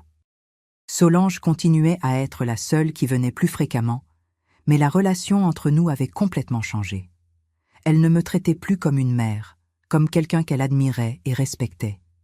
Maintenant, elle me traitait comme si j'étais la fille problématique et elle la mère déçue. Elle venait, arrangeait les choses de la maison, laissait de la nourriture prête, vérifiait si je prenais mes médicaments, tout avec cet air d'obligation, de poids, de fardeau qu'elle devait porter parce qu'elle était ma fille et ne pouvait pas simplement m'abandonner. Mais la tendresse, la proximité, cette relation agréable que nous avions avant, avait disparu. Je l'avais tuée de mes propres mains. Quand je suis arrivée à 7 mois de grossesse, en décembre 2009, mon corps était complètement détruit. Je n'arrivais pas à bien dormir parce que je ne trouvais pas de position confortable, le bébé bougeait toute la nuit et donnait des coups dans mes côtes d'une façon qui faisait très mal. J'avais constamment des brûlures d'estomac, je ne pouvais presque rien manger sans me sentir mal. Mes jambes étaient tellement gonflées que je pouvais à peine marcher, je devais utiliser une canne pour me soutenir. La tension était constamment élevée, malgré tous les médicaments. Les médecins disaient que je pouvais avoir une attaque à tout moment. J'ai dû être hospitalisée 2 fois à cause de la prééclampsie. J'ai passé des jours à l'hôpital à prendre des médicaments par voie intraveineuse, à être surveillée en permanence. Et chaque jour qui passait, la peur augmentait. Peur de mourir pendant l'accouchement, peur que l'enfant naisse avec un problème, peur de ne pas avoir la force de l'élever après sa naissance, peur de l'avenir, peur de tout. Adèle est née le 15 janvier 2010, 2 semaines avant la date prévue. J'ai dû subir une césarienne d'urgence parce que la tension est montée tellement que les médecins ont dit que si on ne sortait pas le bébé immédiatement, j'allais avoir une attaque sur place. L'opération a été compliquée, longue, pleine de problèmes. J'ai perdu beaucoup de sang. Mon corps ne réagissait pas bien à l'anesthésie. Mon cœur s'accélérait et ralentissait d'une manière inquiétante. Les médecins parlaient entre eux en pensant que je n'entendais pas, mais j'entendais tout de même à moitié assommée par l'anesthésie. Je les entendais dire que la situation était critique, que c'était risqué, qu'ils pouvaient me perdre là sur la table d'opération. Et d'une certaine façon, je l'avoue, je voulais vraiment mourir. Je voulais que tout cela se termine, que je n'ai pas à affronter ce qui m'attendait, que je n'ai pas à vivre avec la honte, le jugement, le poids des choix stupides que j'avais faits. Mais je ne suis pas morte. J'ai survécu. Et quand je me suis réveillée aux soins intensifs des heures après l'opération, avec des tubes enfoncés dans chaque partie de mon corps, avec de la douleur dans chaque centimètre de ma peau, la première chose que j'ai demandé était si le bébé allait bien. Et ils ont dit que oui, qu'une petite fille en bonne santé de 2,9 kg était née, qu'elle était aux soins intensifs néonatales, mais qu'elle allait bien, que tout irait bien. J'ai pleuré quand j'ai entendu cela, pleuré de soulagement, de gratitude, mais aussi de désespoir. Parce que maintenant c'était réel. Maintenant il y avait un enfant, une personne, une vie qui dépendait entièrement de moi. Et j'avais 68 ans, j'étais physiquement détruite, seule, sans le soutien de ma famille, sans le soutien de personne. Comment allais-je y faire face? Je suis restée hospitalisée presque 1 semaine. J'ai eu des complications post-opératoires, une infection à l'incision de la césarienne, une anémie sévère due à la perte de sang, une tension qui ne se stabilisait pas. J'ai pris des antibiotiques par voie intraveineuse, pris des médicaments pour la tension, des médicaments pour la douleur, des médicaments pour tout. Et pendant ce temps, Adèle était aux soins intensifs néonatales de l'autre côté de l'hôpital, prise en charge par des infirmières, alimentée par sonde, sans sa mère à proximité. Je me sentais terrible de ne pas pouvoir être avec elle, de ne pas pouvoir la tenir, qu'elle commence sa vie de cette façon, seule dans une couveuse, sans la chaleur de sa mère. Je n'ai pu la voir pour la première fois que 3 jours après l'accouchement, quand j'ai un peu récupéré et qu'on m'a emmenée en fauteuil roulant jusqu'aux soins intensifs néonatales. Quand j'ai vu ma fille pour la première fois, si petite dans cette couveuse en plastique, avec ce corps fragile, les yeux fermés, la peau un peu jaunâtre à cause de la jaunisse, je me suis effondrée. J'ai tellement pleuré que l'infirmière s'est inquiétée, pensant que je me sentais mal à nouveau. Mais ce n'était pas une douleur physique, c'était une douleur de l'âme. C'était regarder cette innocente petite créature et penser à tout ce qu'elle allait devoir affronter à cause de mes choix. Elle allait grandir avec une mère trop âgée, un père absent, une famille qui ne l'acceptait pas, dans une maison où tout le monde chuchotait, pointait du doigt, jugeait. Quelle vie lui avais-je donnée? Quel avenir aurait-elle? J'ai touché le verre de la couveuse d'une main tremblante, j'ai essayé de caresser ses petites mains et j'ai demandé pardon. J'ai demandé pardon de l'avoir mise au monde de cette façon, dans cette situation, sans pouvoir lui donner tout ce qu'un enfant méritait d'avoir. Benjamin est venu me rendre visite à l'hôpital tous les jours. Il restait là à côté de moi, tenant ma main, disant que tout irait bien, que nous y arriverions, que nous serions une vraie famille. Mais je voyais dans ses yeux qu'il avait peur, qu'il ne croyait pas ses propres paroles, qu'il disait cela plus pour se convaincre que pour me convaincre. Quand je lui ai montré Adèle pour la première fois à travers la vitre des soins intensifs néonatals, il est resté là à regarder, sans rien dire, avec une expression que je n'arrivais pas à déchiffrer. Était-ce de l'amour, de la peur, du regret, tout mélangé? Je ne sais pas. Je sais seulement qu'après ce jour-là, il a commencé à changer, à devenir plus distant, plus silencieux, comme si le poids de cette responsabilité l'avait finalement frappé et qu'il ne savait pas comment y faire face. Quand j'ai reçu mon congé de l'hôpital et que je suis rentrée à la maison avec Adèle, la réalité m'a frappée de plein fouet. Il y avait un nouveau-né qui avait besoin d'être nourri toutes les 3 heures, qui pleurait au milieu de la nuit, qui avait besoin de change constant, qui avait besoin de bains, de soins, d'une attention totale. Et moi, à 68 ans, tout juste sorti d'une césarienne compliquée, le corps entièrement douloureux, anémié, avec une tension artérielle élevée, diabétique, je n'avais tout simplement pas l'énergie pour y faire face. Je n'arrivais pas à me lever du lit au milieu de la nuit chaque fois qu'elle pleurait, mon corps hurlait de douleur chaque fois que j'essayais de la prendre dans mes bras. Je ne pouvais pas rester debout longtemps pour lui donner son bain. Je n'arrivais à rien faire correctement. Je passais toute la journée épuisée, voulant dormir mais ne le pouvant pas parce qu'il y avait un enfant qui dépendait de moi à chaque seconde.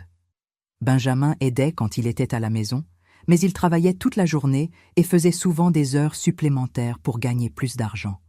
Il partait tôt le matin et ne rentrait que tard dans la nuit, fatigué, sans force, mais essayant quand même d'aider. Il donnait le biberon à Adèle quand il rentrait, changeait les couches, la berçait pour qu'elle s'endorme. Mais ce n'était pas suffisant. 2 personnes, l'une de 68 ans physiquement brisée et l'autre de 19 ans travaillant toute la journée, ne pouvaient tout simplement pas s'occuper correctement d'un nouveau-né. La maison était constamment en désordre. Le linge sale s'accumulait parce que je n'avais pas la force de le laver. La vaisselle restait dans l'évier pendant des jours. La nourriture manquait parce que personne n'avait le temps d'aller au marché. Nous vivions dans une routine chaotique, épuisante, désespérante. C'est à cette époque que j'ai commencé à remarquer que Benjamin s'éloignait. Il a commencé à rentrer de plus en plus tard à la maison, avec des excuses d'heures supplémentaires, de réunions, de je ne sais quoi. Il a commencé à me parler moins, à éviter le contact, à dormir sur le canapé du salon au lieu de venir dans ma chambre comme il le faisait avant. Et je savais ce qui se passait. Il regrettait, il voulait fuir, il réalisait qu'il s'était mis dans une situation trop grande pour lui et cherchait une issue. Je ne pouvais pas lui en vouloir. Il était trop jeune, il avait toute sa vie devant lui, il ne méritait pas d'être piégé dans cette situation. Mais en même temps, je me sentais abandonnée, trahie, à nouveau seule, mais cette fois avec un petit enfant entièrement dépendant de moi. Quand Adèle a eu 6 mois, en juillet 2010, Benjamin est rentré à la maison un soir et a demandé à me parler. Nous nous sommes assis à la table de la cuisine, la même table où tout avait commencé 2 ans plus tôt, et il a parlé. Il a dit qu'il avait rencontré une fille à l'université où il avait repris ses études, une fille de son âge, et qu'il commençait à s'impliquer avec elle. Il a dit qu'il n'en pouvait plus de vivre comme ça, que ce n'était une vie pour personne, que ce n'était pas juste pour lui de devoir renoncer à tout à cause d'une erreur qu'il avait commise à 18 ans. Il a dit qu'il continuerait à aider financièrement pour Adèle, qu'il enverrait de l'argent chaque mois, mais qu'il ne pouvait plus vivre ici, qu'il avait besoin de vivre sa vie, qu'il méritait d'avoir une chance d'être heureux. Et il a terminé en disant la phrase qui m'a complètement détruite. « Désolée, Élise, mais je ne t'aime pas. Je ne t'ai jamais aimée, et je ne peux plus faire semblant de t'aimer. » Je suis restée assise sur cette chaise à tout écouter en silence, sans pleurer, sans crier, sans réagir. Parce qu'au fond, je savais déjà tout cela. Je m'attendais à ce que ce moment arrive. Je m'étais mentalement préparée à être abandonnée. Quand il a fini de parler, j'ai simplement dit « D'accord, tu peux partir. Je comprends. » Et je comprenais vraiment. Je comprenais qu'il était trop jeune pour cela, que j'avais ruiné sa vie, qu'il méritait vraiment d'avoir une chance d'être heureux, loin de cet enfer que j'avais créé. Il s'est levé, est allé dans sa chambre, a fait ses valises, et le lendemain matin, il est parti. Il a quitté la maison avec les 2 mêmes valises qu'il avait apportées à son arrivée, plus de 2 ans auparavant, et n'est jamais revenu. Et me voilà, seule à nouveau. Mais cette fois, ce n'était pas la solitude tranquille d'une veuve qui pouvait passer ses journées à regarder la télévision et à s'occuper des plantes. C'était la solitude étouffante d'une femme de 68 ans avec un bébé de 6 mois à élever seule. Un bébé qui pleurait au milieu de la nuit, qui avait besoin de biberons, de couches, d'une attention constante.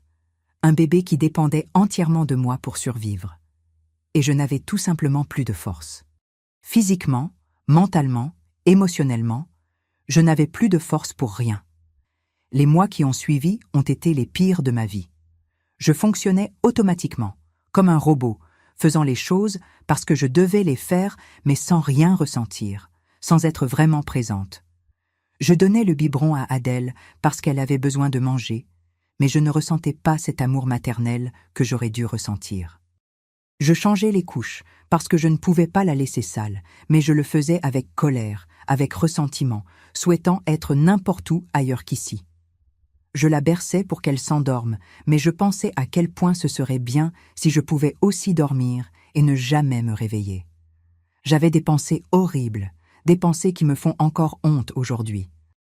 Je pensais à combien il serait facile de simplement quitter la maison, de laisser Adèle pleurer dans son berceau et de partir quelque part loin où personne ne me connaîtrait.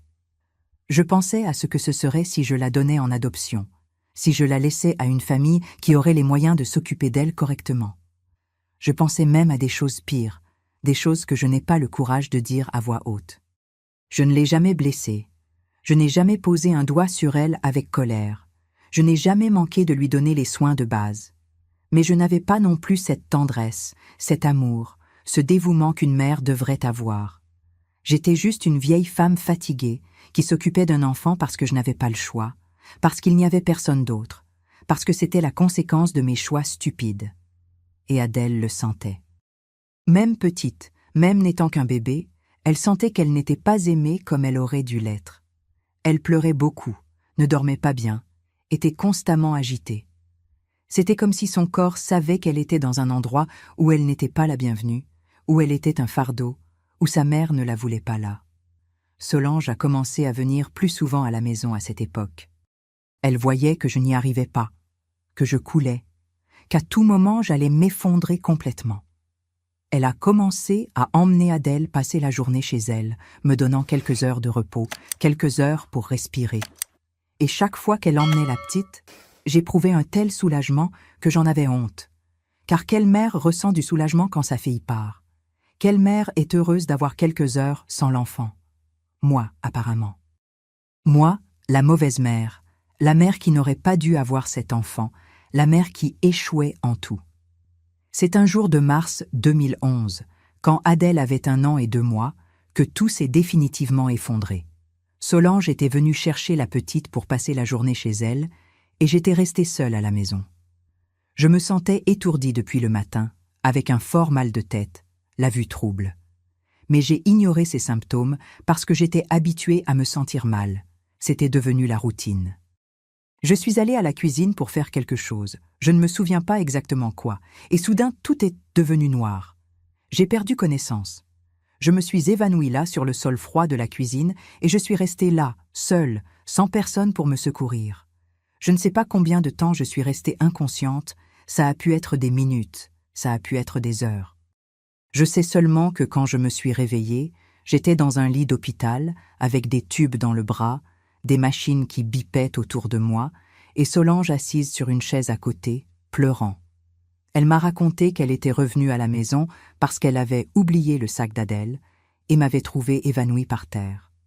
Elle avait appelé l'ambulance en urgence, avait confié la petite en vitesse à une voisine, était venue à l'hôpital avec moi.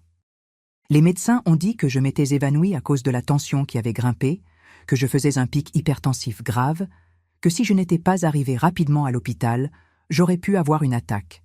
Je suis restée hospitalisée 5 jours, ils ont ajusté tous mes médicaments, m'ont donné quantité de recommandations, ont dit que j'avais besoin d'un suivi constant, que je ne pouvais plus rester seule, que ma santé était extrêmement fragile. Et c'est là, dans cette chambre d'hôpital, que Solange s'est assise à côté de moi et m'a dit toutes les vérités en face. Elle a dit que je n'étais plus en état de m'occuper seule d'Adèle, que j'allais finir par mourir et laisser la petite orpheline, que je devais accepter de l'aide. Elle a dit qu'elle avait parlé avec ses frères, qu'ils étaient parvenus à un accord. Elle garderait Adèle pendant la semaine, m'aiderait avec les soins, et les week-ends, je reprendrais la petite. De cette façon, j'aurais du temps pour me reposer, pour prendre soin de ma santé, et Adèle aurait les soins dont elle avait besoin. Elle a dit que ce n'était pas une demande, c'était pratiquement un ordre, parce que si je n'acceptais pas, ils chercheraient d'autres mesures, ils essaieraient de m'enlever la garde d'une manière ou d'une autre, parce que j'étais manifestement incapable d'élever un enfant. Au début, j'étais en colère. J'ai voulu refuser. J'ai voulu dire que je m'en sortais seule, que je n'avais besoin de l'aide de personne. Mais j'étais trop fatiguée pour me battre.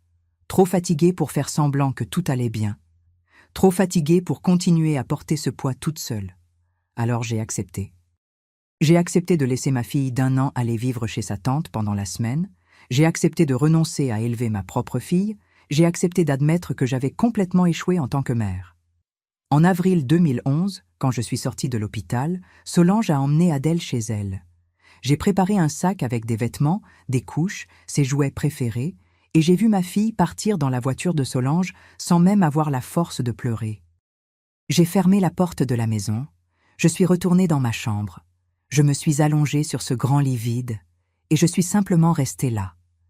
Je suis restée là pendant des heures, regardant le plafond, sans penser à rien, sans rien ressentir.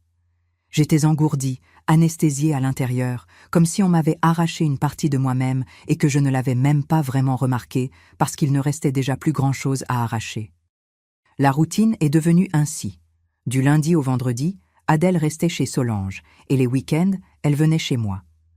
Tous les vendredis après-midi, Solange l'amenait, et tous les dimanches soirs, elle venait la rechercher. Et chaque fois qu'elle partait, chaque fois que je voyais cette petite fille s'en aller dans la voiture, mon cœur se brisait un peu plus. Mais en même temps, je ressentais un tel soulagement d'avoir toute cette semaine pour moi, pour me reposer, pour ne pas avoir à me lever au milieu de la nuit, pour ne pas avoir à donner des biberons, changer des couches, supporter les pleurs. Et cela me faisait me sentir encore pire, encore plus coupable, encore plus comme une mère terrible. Avec le temps, Solange a commencé à suggérer que ce serait peut-être mieux qu'Adèle reste vivre chez elle définitivement. Elle a dit que la petite s'adaptait bien chez elle, que ses cousins adoraient l'avoir près d'eux, que ce serait moins déroutant pour l'enfant d'avoir une maison fixe, une routine stable. Et je savais qu'elle avait raison. Je voyais qu'Adèle grandissait mieux là-bas, qu'elle était plus heureuse, en meilleure santé. Chez Solange, elle avait de l'attention tout le temps. Elle avait des cousins pour jouer, elle avait une routine organisée, elle avait de la bonne nourriture, elle avait tout ce dont elle avait besoin. Avec moi, tout était improvisé, limité, précaire. Je n'avais pas l'énergie pour jouer avec elle. Je n'avais pas la patience pour supporter ses caprices. Je n'étais pas en mesure de lui donner tout ce dont un enfant avait besoin. Comment pouvais-je être égoïste au point d'insister pour la garder avec moi, juste parce qu'elle était ma fille, juste parce que je lui avais donné naissance, en ignorant complètement qu'elle serait mieux ailleurs?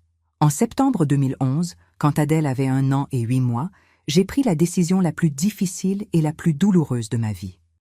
Je me suis assise avec Solange à la table de la cuisine, la même table où tout avait commencé, où tout s'était compliqué, et j'ai dit qu'elle pouvait garder Adèle définitivement.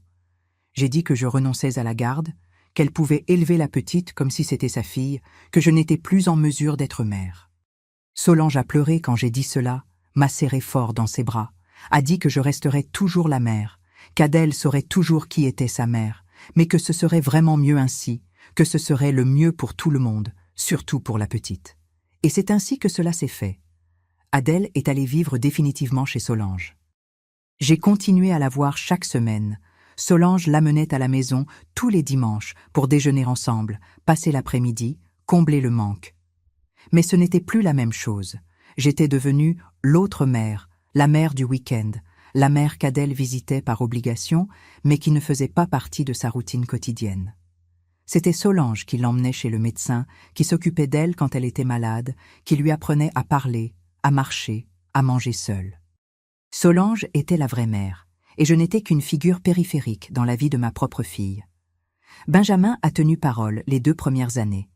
Il envoyait de l'argent tous les mois religieusement, 200, 300 francs, qu'il parvenait à mettre de côté sur son salaire. Ce n'était pas beaucoup, mais ça aidait à acheter des couches, des vêtements, des médicaments pour Adèle. Mais au bout de 2 ans, il a cessé d'envoyer. Il a cessé de répondre aux messages, cessé de donner des nouvelles, disparu complètement. J'ai entendu dire par des tiers qu'il s'était marié avec cette fille de l'université, qu'il avait déménagé à Pointe-Noire, qu'il construisait sa vie loin d'ici. Il a complètement refait sa vie comme si Adèle n'avait jamais existé, comme s'il n'avait pas laissé derrière lui une fille qui portait son sang, qui un jour grandirait et demanderait où était son père. Mais je ne pouvais pas trop lui en vouloir. Je savais qu'il avait été jeté dans une situation qu'il n'avait pas demandée, qu'il était trop jeune quand tout cela s'est produit, qu'il avait fait de son mieux dans les circonstances. L'erreur la plus grande avait été la mienne, pas la sienne. Les années ont passé de cette façon. Adèle grandissant chez Solange, me voyant seulement les week-ends, m'appelant maman mais traitant Solange comme une mère aussi, parfois même plus. Mes fils, François et Théophile, n'ont jamais accepté Adèle. Pour eux, elle n'existait pas, c'était comme si elle ne faisait pas partie de la famille. Même aujourd'hui, 14 ans plus tard, ils n'ont aucun contact avec elle. Ils ne vont pas à ses fêtes d'anniversaire, n'envoient pas de cadeaux, ne demandent pas comment elle va. Ils ignorent simplement complètement l'existence de leur sœur. Et cela me fait profondément mal, mais il n'y a rien que je puisse faire à ce sujet. Je ne peux pas les forcer à l'accepter, je ne peux pas les forcer à me pardonner. Étienne ne m'a jamais pardonné non plus. Aujourd'hui, il a déjà 35 ans, il est marié, a 2 jeunes enfants, vit dans une belle maison dans un bon quartier. Quand on se rencontre lors d'une fête de famille, ce qui est rare, il me salue de loin d'un sec hochement de tête, froid, et c'est tout. Nous ne nous sommes plus jamais assis pour vraiment parler. Nous n'avons plus jamais eu cette proximité agréable de grand-mère et petit-fils que nous avions avant. J'ai complètement détruit cela, j'ai détruit sa confiance, j'ai détruit son amitié avec Benjamin, j'ai détruit l'image qu'il avait de moi. Et je porte cette culpabilité tous les jours de ma vie, parce que je sais qu'il ne méritait pas de passer par là, ne méritait pas d'avoir la grand-mère qu'il aimait s'impliquer avec son meilleur ami et créer tout ce scandale. Adèle a grandi sans vraiment connaître l'histoire complète. Solange la lui a racontée peu à peu, à sa façon, essayant d'adoucir les choses. Quand elle avait environ 8 ans, Solange s'est assise avec elle et lui a expliqué que j'étais sa mère biologique, mais qu'à cause de problèmes de santé, je n'avais pas pu l'élever. Alors Tati avait aidé. Elle n'a pas raconté tous les sordides détails, n'a pas parlé de la différence d'âge entre moi et son père, n'a pas parlé du scandale, du jugement, de comment tout avait été mal dès le début. Et je remercie Solange pour cela, jusqu'à aujourd'hui, pour avoir épargné à Adèle le poids de porter un fardeau qui n'était pas le sien, pour lui avoir donné une version plus douce d'une vérité très laide. Mais Adèle n'est pas bête. En grandissant, elle a commencé à remarquer des choses. Elle remarquait que ses oncles ne lui parlaient pas, que François et Théophile faisaient comme si elle n'existait pas. Elle remarquait que certaines voisines la regardaient d'une façon étrange, qu'elle chuchotait quand elle passait. Elle remarquait qu'il y avait quelque chose d'étrange dans toute cette histoire d'avoir une mère si âgée qui ne vivait pas avec elle. et elle a commencé à poser des questions. Des questions qui me brisèrent le cœur chaque fois qu'elle les posait, parce que je ne savais pas comment répondre sans mentir, mais aussi sans dire des vérités qui allaient la blesser. Quand elle avait 12 ans, elle a demandé à propos de son père. Elle voulait savoir qui il était, où il était, pourquoi il n'apparaissait jamais, s'il savait qu'elle existait. Et j'ai menti. J'ai menti en disant que son père avait été une relation brève, qu'il était parti avant sa naissance, qu'il n'avait pas été possible de maintenir le contact, qu'il ne savait probablement même pas qu'il avait une fille. Je n'ai pas eu le courage de lui dire que son père était un garçon de 19 ans quand elle est née, qu'il avait fui ses responsabilités quand elle avait 6 mois, qu'il avait refait sa vie et complètement oublié qu'il avait laissé une fille derrière lui. J'ai pensé qu'elle souffrait déjà assez d'avoir une mère trop âgée, d'avoir une famille qui ne l'acceptait pas, qu'elle n'avait pas besoin de souffrir encore plus en connaissant toute la vérité sur la façon dont elle était venue au monde. Adèle a aujourd'hui 14 ans. Elle est adolescente, cette phase difficile pleine de changements, de questionnements, de découvertes. C'est une belle jeune fille. Elle tient de son père pour l'apparence. Elle a ses yeux clairs, ses cheveux foncés, sa taille. Elle est intelligente, obtient de bonnes notes à l'école, a des amis, a une vie relativement normale compte tenu de toutes les circonstances. Elle vit toujours avec Solange, m'appelle maman, mais traite Solange comme une mère aussi, peut-être même plus. Elle vient me rendre visite tous les dimanches, nous déjeunons ensemble, parlons, elle me raconte son école, ses amis, les rêves qu'elle a pour l'avenir. Elle veut faire des études de vétérinaire, elle adore les animaux, ramène toujours à la maison des chiens errants pour s'en occuper, des chats abandonnés, des oiseaux blessés. Elle a un bon cœur, cette fille, malgré tout ce qu'elle a traversé, malgré le fait qu'elle soit venue au monde dans les pires circonstances possibles. Mais je vois qu'elle souffre. Elle souffre du rejet de ses oncles, elle souffre des regards en coin qu'elle reçoit encore de certaines personnes, elle souffre de ne pas avoir de père, elle souffre d'avoir une mère âgée qui ne vit pas avec elle. Elle a parfois honte de moi, je le remarque. Honte d'amener des amis à la maison et d'avoir à expliquer pourquoi sa mère a 83 ans, pourquoi elle ne vit pas avec elle, pourquoi la famille est si compliquée. Et cela me tue de l'intérieur, de savoir que ma fille a honte de moi à cause des choix stupides que j'ai faits avant sa naissance.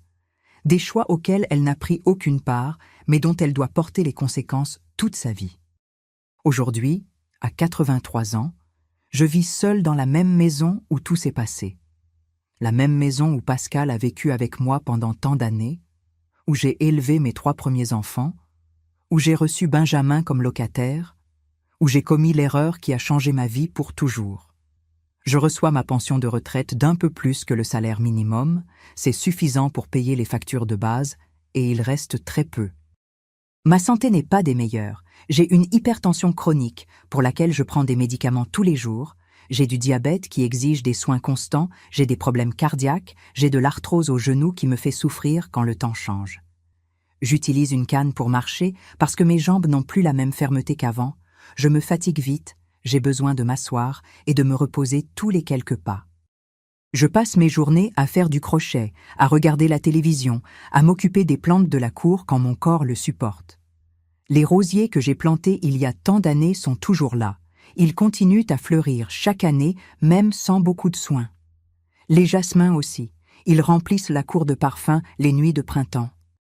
Je reste assise sur la véranda à regarder les fleurs et à me souvenir de comment était la vie avant, quand Pascal était vivant, quand mes enfants me respectaient, quand j'avais une famille unie autour de moi. Cela semble être une autre vie, celle d'une autre personne, si lointaine que parfois je pense avoir rêvé tout cela. La solitude continue d'être ma compagne constante. C'est une solitude différente de celle que j'ai ressentie quand Pascal est mort, différente de celle que je ressentais avant que Benjamin n'apparaisse. Maintenant, c'est une solitude mêlée de regrets, de culpabilité, de la conscience lourde de savoir que les choix que j'ai faits ont détruit non seulement ma vie, mais aussi la vie de nombreuses personnes autour de moi. J'ai éloigné mes enfants, perdu le respect de la famille, suis devenu un sujet de commérage et de jugement, et pire que tout, j'ai mis au monde un enfant sans être en mesure de lui donner ce qu'elle méritait d'avoir. Le voisinage n'a jamais oublié. 14 ans plus tard, il y a encore des gens qui me regardent de travers dans la rue, qui s'écartent quand ils me voient arriver, qui chuchotent quand je passe. Madame Jacqueline est décédée il y a environ 3 ans. Mais avant de mourir, elle ne m'a plus jamais adressé la parole correctement après le scandale. Madame Georgette a déménagé chez sa fille dans une autre ville, mais avant de partir, elle a tenu à me dire en face que j'étais une honte pour le quartier. Monsieur Albert vit toujours au coin de la rue. Il est déjà bien vieux, plus vieux que moi-même. Mais quand il me voit, il détourne encore le regard.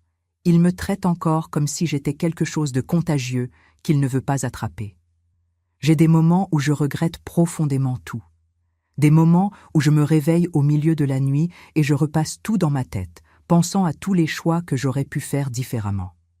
Si je n'avais pas loué cette chambre, si j'avais résisté quand Benjamin m'a embrassé, si je l'avais mis dehors le lendemain, si j'avais pris la décision de ne pas avoir l'enfant quand c'était encore possible.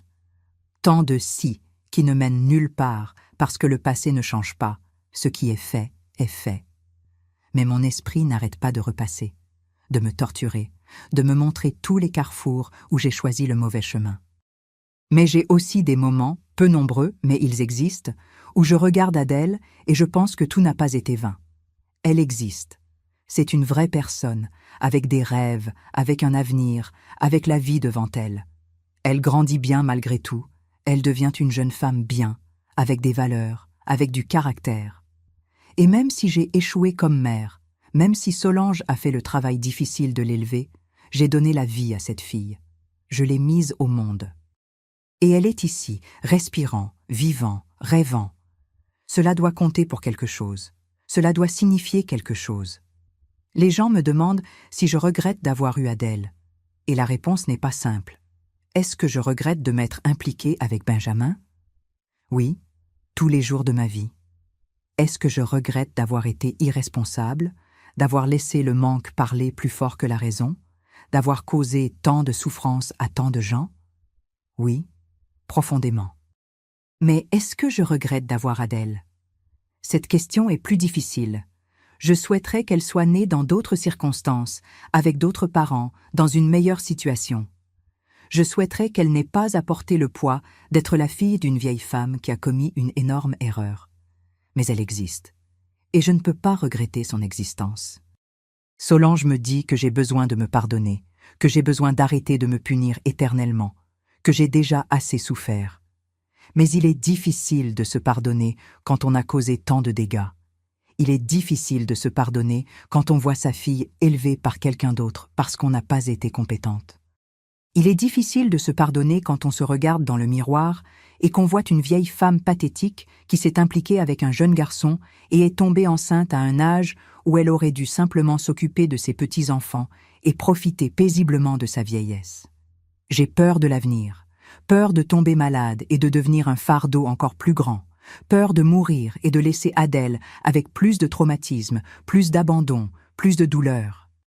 Peur qu'à ma mort, les gens ne se souviennent de moi que comme la vieille femme sans vergogne qui est tombée enceinte d'un jeune garçon, et non comme Élise qui a été une bonne épouse pendant 41 ans, une bonne mère pour ses 3 premiers enfants, une bonne grand-mère pour ses 7 petits-enfants, jusqu'à ce que tout s'effondre. Peur que mon héritage ne soit que honte, qu'erreur, que scandale, mais je continue d'être là. Je continue à vivre un jour à la fois, parce que c'est tout ce qu'il me reste à faire. Je me lève tous les jours, je prends mes médicaments, je m'occupe de mes plantes, j'attends que dimanche arrive pour voir Adèle. C'est une vie petite, limitée, solitaire. Mais c'est la vie qui me reste après tous les choix que j'ai faits. Et je dois la vivre jusqu'au bout, portant le poids de la culpabilité, du regret, des conséquences. Si quelqu'un m'écoute maintenant et traverse quelque chose de similaire, si elle se sent si seule qu'elle pense faire quelque chose de stupide qui va tout détruire, je l'implore. Ne le faites pas. Cela n'en vaut pas la peine. Ce moment d'attention, d'affection, de se sentir à nouveau désiré ne vaut pas tout ce qui vient après. Cela ne vaut pas de perdre sa famille, son respect, sa dignité. Cela ne vaut pas de mettre au monde un enfant sans pouvoir lui donner ce qu'il mérite.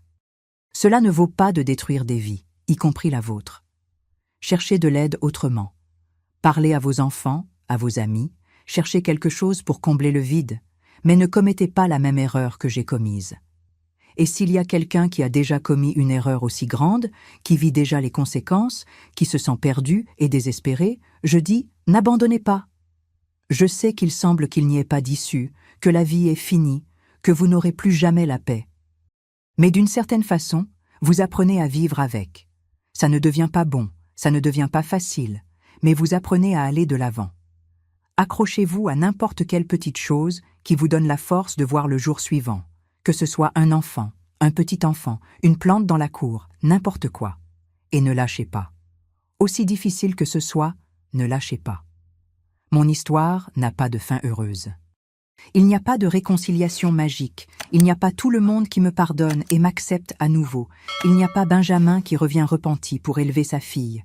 La réalité est bien plus dure que cela. Mais il y a Adèle qui grandit, il y a ses rêves d'avenir, il y a les déjeuners du dimanche qui remplissent mon cœur, même si ce n'est que pour quelques heures.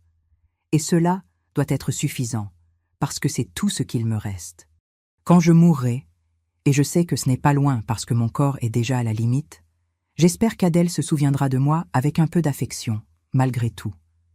J'espère qu'elle comprendra que je l'ai aimée comme je le pouvais, même si ce n'était pas suffisant.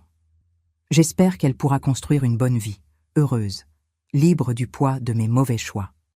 J'espère qu'elle deviendra vétérinaire comme elle le rêve, qu'elle s'occupera de ses animaux, qu'elle aura une famille qui l'aimera vraiment, qu'elle sera heureuse d'une façon que je n'ai jamais pu être. Et j'espère aussi que mes autres enfants, un jour, pourront me pardonner. Je n'espère pas qu'ils oublient, je n'espère pas qu'ils fassent semblant que rien ne s'est passé. J'espère seulement qu'ils comprennent que j'étais humaine, que j'ai commis une terrible erreur, mais que j'ai continué à être leur mère, la femme qui a passé sa vie à s'occuper d'eux, à se sacrifier pour eux. J'espère qu'à ma mort, ils pourront regarder en arrière et se souvenir aussi des bonnes années, pas seulement de l'erreur qui a tout entaché à la fin. Merci à vous qui m'avez écouté jusqu'ici, qui avez eu la patience d'entendre la confession d'une vieille femme qui a gravement erré dans la vie. Je ne demande pas la compréhension, je ne demande pas qu'on m'excuse. J'ai juste voulu raconter mon histoire parce que je sais qu'il y a d'autres femmes qui traversent des choses similaires, qui se sentent seules, jugées, perdues. Et je voulais qu'elles sachent qu'elles ne sont pas seules, que d'autres sont passés par là, qu'il est possible de survivre même quand cela semble impossible. Dites-moi dans les commentaires, pensez-vous qu'une personne peut se racheter de si grandes erreurs? Ou y a-t-il des choses que nous faisons qui n'ont plus de retour en arrière? Je voudrais vraiment connaître votre opinion. Et si vous le pouvez, laissez votre pouce à cette vidéo, abonnez-vous à la chaîne. Ce n'était pas facile d'exposer ma vie de cette façon, de raconter des choses qui me remplissent de honte encore aujourd'hui. Mais si mon histoire peut aider ne serait-ce qu'une personne à ne pas commettre la même erreur, ou aider quelqu'un qui l'a déjà commise à trouver la force de continuer, alors toute la honte de raconter cela ici pour vous en valait la peine. Un baiser sur le cœur de chacun d'entre vous, et que Dieu vous bénisse tous. À la prochaine histoire, si Dieu le veut, et si vous voulez m'entendre à nouveau, malgré tout ce que j'ai raconté aujourd'hui.